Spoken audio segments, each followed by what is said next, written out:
Hi everyone, today in front of me I have Google Pixel 6a smartphone, and in this video we would like to show how you can set Opera as the default browser on this device.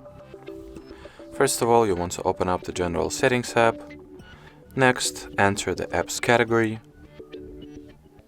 In here, go for the default apps, browser app, and simply select Opera, just like I did.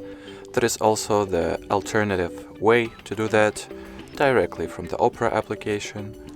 In here, expand this additional menu, then go for Settings, scroll page down for a little bit, tap on the default browser section, next, select Opera and set it as default app for browsing.